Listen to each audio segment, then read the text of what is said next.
मुझे आशा है आप सभी अच्छे और प्रसन्न होंगे। चलिए आज हम पढ़ते हैं पाठ 11 चतुर तेनालीराम। करते हैं इस पाठ की शुरुआत।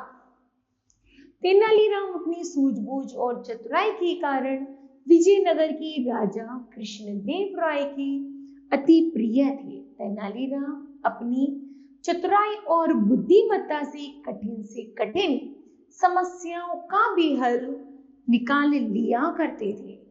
पात्र है इसमें तेनालीराम, उनका पुत्र और 3 चोर। पहला दृश्य शुरू होता है तेनालीराम का बाग, जहां वे अपने पुत्र से बातें कर रहे हैं। तेनालीराम कहती है, विजयनगर में ऐसी भीषण गर्मी मैंने तो पहले कभी नहीं देखी। सारे नदी तालाब सूख गए। पता नहीं हमारे बाग का क्या होगा। हमारे कुएं का पानी भी लगातार घट रहा है। इसमें से तो एक बाल्टी निकालने में ही नानी याद आ जाती है। पुत्र कहता है, नानी याद आ जाती है, वह कैसे पिताजी? तेनालीराम ने कहा, बेटा पानी जो इतना नीचे है, जब एक बाल्टी निकालने में इतना समय लगेगा तो हम पूरे बाग में पानी कैसे देंगे? पुत्र ने कहा, पिताजी क्यों ना हम कुछ मजदूरों को यह काम सौंप दें। वे कुएं से पानी निकाल देंगे और हमारा बाग भी बच जाएगा। तेनालीराम पुत्र की बात पर विचार करने लगे। तभी उनकी नजर थोड़ी दूरी पर छिपकर खड़े 3 लोगों पर पड़े। तीनों उनके घर की ओर इशारा कर रहे थे। तेनालीराम समझ गए कि ये चोर है और आज मेरे ही घर में चोरी करेंगे।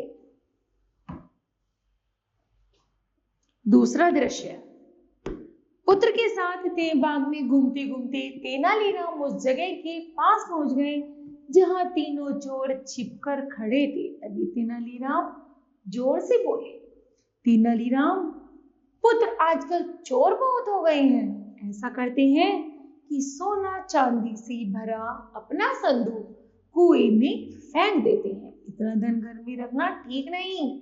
चलो जल्दी करो, संदूक लाकर कुएं में फेंक दें। वे घर जाकर एक संदूक ले आते हैं। वे जोर लगाकर उसे उठाते हैं और कुएं में फेंक देते हैं। यह देखकर चोर बहुत खुश होते हैं। पहला चोर कहता, अरे वाह, बड़ा चतुर बना फिरता है तेनालीराम, अब कहां गई चतुराई? तीनों हंसते हैं। दूसरा चोर, चलो अब काम शुरू करें, बस आज रात ही चोरी करिए, कल से तो हमारे भी दिन फिर जाएंगे।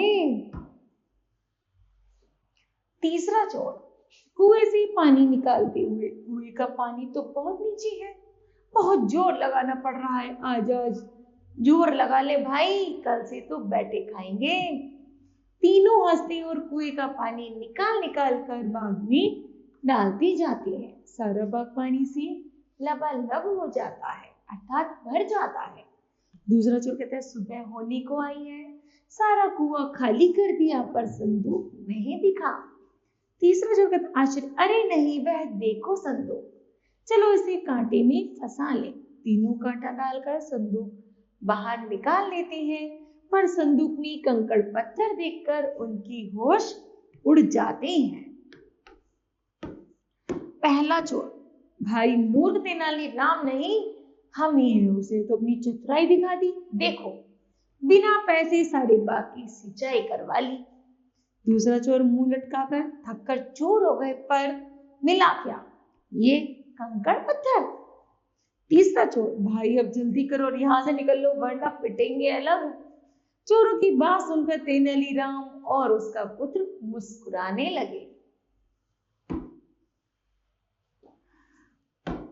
इस तरह बच्चों यह पाठ समाप्त होता है।